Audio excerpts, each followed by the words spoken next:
Hi everyone, you're watching The Culture Cave. I'm here with Richard Clough, super scuba diver. We're going to talk about bucket lists in this episode.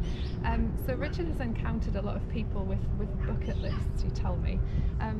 What happens exactly when they dive? So, people when they get into diving, it's a very small community, so you'll start hearing stories from everybody else. And whether you actually write one, which I did, or you have one in your mind, you tend to start building up a bucket list. And often people come with very specific ideas of what they want from diving. And like the newer divers will have very simple ideas, like I want to swim with turtles, I want to see a shark, I want to see Nemo in his habitat or something like that. And so I do everything I can to get some of those things ticked off, because the reaction it gets is priceless.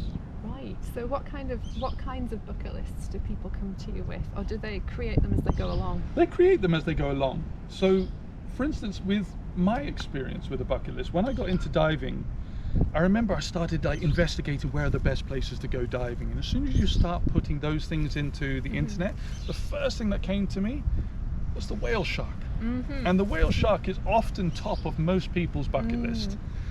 And so you literally will write these things down. So you then plan trips to go see these things, these bucket list items.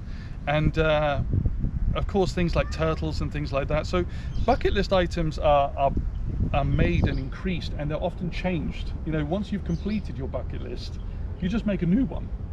And it's one of the things that is a driving force for traveling with diving and going to different places, possibly diving with different companies and so on and so forth.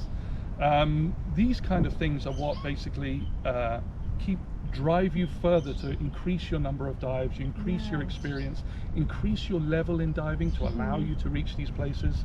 So yeah, it's having a bucket list somehow makes you want to improve to get to see these things. Very interesting. So it's kind of like a milestone marker. Yeah, so how important is it actually for people to stay motivated? For example, I have friends who did their open water license and they tell me, yeah, but I haven't been diving since, or it's been such a long time. It sounds like this could be the key. So it's a really interesting thing. So a lot of people that actually do their open waters will go away and actually not ever dive again. My father, for instance, I taught him his open water. He loved it. He never dived again. I hope he will. But often it just depends on people's lifestyles. It depends on the relationships they're in. It depends on their personal situations. So for instance, you get some people who are very busy people, like yourself. I know that even when you take a lovely holiday to Okinawa, you're still working. But it just depends on those people. It depends also how diving has captivated you. I think choosing your instructor, I think choosing your location, those are huge factors in how it stays with you.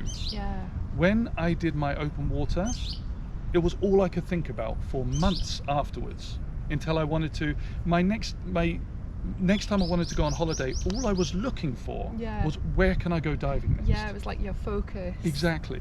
Priority. Exactly that.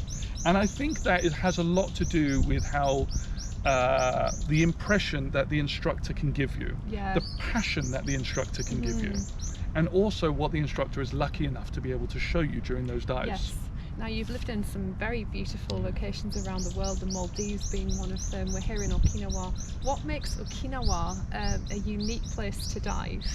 And what will you be kind of showing me later? You mentioned the hammerhead sharks, which... So Okinawa is a fascinating place, very similar to everywhere else you go in the world. If you go to the Maldives, you can go to very specific places to see things.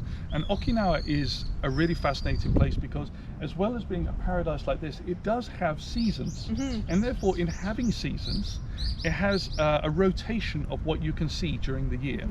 So during the winter months, I would say from like December to March time is a very good time if you love the macro photography. You get a lot of the nudibranchs over here, the tiny little sea sweets, I call them, these beautiful little sea slugs.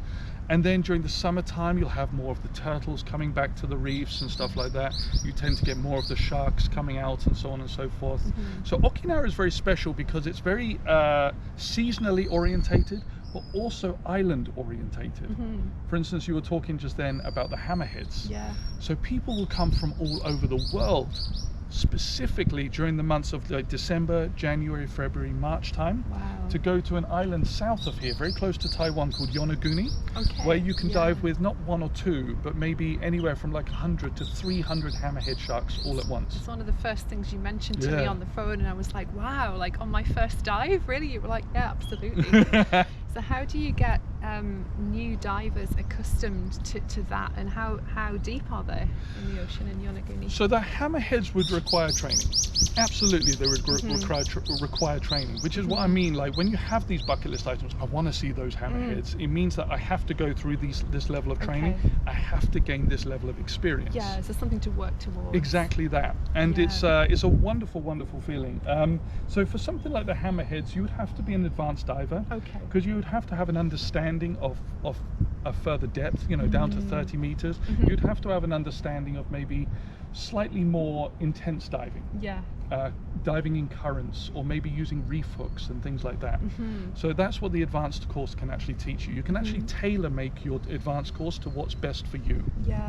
which is really, really good. So yeah, Yonaguni would require experience, is the best way to put Fair it. enough. On a first, where will we be going on our first dives?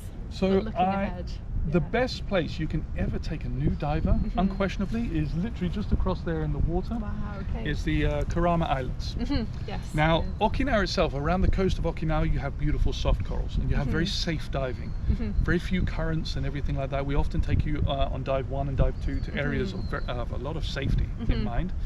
And then for the end of it, we would take you to the Kurama Islands. Now, the Kurama Islands are famous Yeah. for its incredibly crystal clear waters. Yeah. On a bad day, when you're getting 30 meters on a bad day, it's unbelievable. Also, the Karamas is quite famous for its turtles, who sea divers almost daily, every single day. So you'll see these turtles that aren't afraid to swim up to you. Wow. They'll swim up to you, they'll turn at the last minute.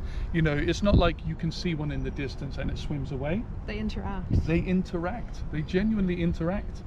You know, we often say don't touch the animals, but it's very difficult when the animals come and touch you. Yeah. Yeah. But it is yeah. wonderful, truly, Yeah. truly wonderful. And I can say from the bottom of my heart Yeah. that I'm lucky enough to have seen thousands of turtles.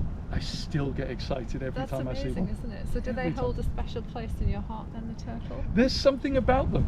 There's something about them. When you see the eye, Yes. I know it's such a strange thing. We were talking about it before, about looking into the eyes of these animals Yeah. and actually feeling their wisdom. Yeah.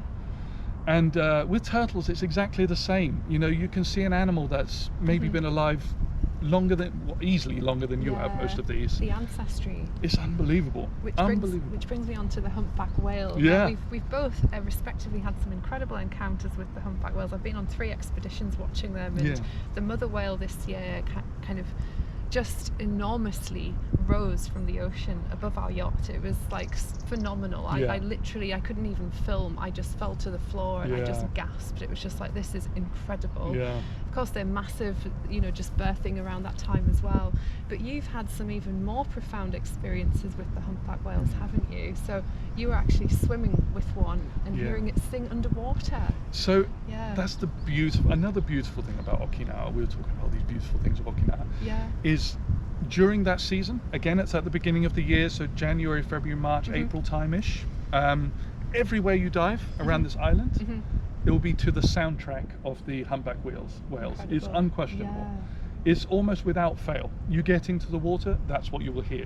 Often when you point to the customers or you look at the customers, they'll point to their ears, go like, "What's that?" Yeah. And I feel devastated when I forgot to brief it. Yeah. But when I come up, I'll be like, "Oh, that was the humpback whales singing," and you see people's reaction. It's unbelievable. The one time that I actually got to, because I say accidentally sort of bumped into one. That's incredible. Okay, it really was. I was up north here, and I remember we jumped off the boat. We went and held onto the mooring line to go to the bottom, and my customer was having troubles with his ears. So, because it was just me and him, so I just simply said, "You can wait there, just wait there, take it slowly, like that." And as I was looking at him, I just glanced and I looked down, and literally below me, probably within about 5 or 6 meters below me, was a 12-meter a humpback whale Wow. just sitting there, and I could feel it humming in the water. Wow. And when you feel that, you can feel it in your chest. You feel Yeah. all over your body, like it resonating. It's unbelievable. I just remember like peering around at my customer, going, come on, look.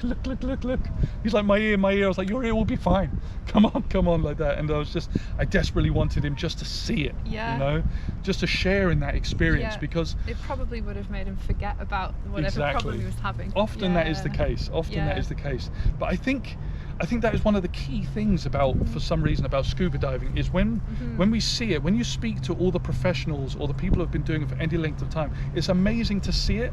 It's even better to share it. Yes. It really is. It's very experiential, isn't It it? really is. Just to be able to come up, because you can have that maybe 30 seconds with that animal, but it works out to maybe a week's worth of talking in the bar. Yes. It's unbelievable. Yeah, it's So incredible. what happened next? Did you kind of hang around a little bit? And So I was so excited by it, and because I was so close to the surface, yeah. there were other people still on the boat waiting to come in. So I remember popping up to the surface, and I said to the captain, I said, quickly, captain, there's a humpback whale Yeah. right here. And, you know, there's all these procedures to get all your equipment on and get into the water, but you just see people throwing their equipment into the water, bowling into the water to see it. And by the time everybody got in, it just swam away. Yeah. It just swam away. But some people saw the back of it, but I got to see the whole thing. The whole thing. And you mentioned to me when we talked about it was that you felt the vibrations of it, just like a healing kind of thing. Oh, it's unbelievable. It's really, really unbelievable. So, trying to be manly here right now.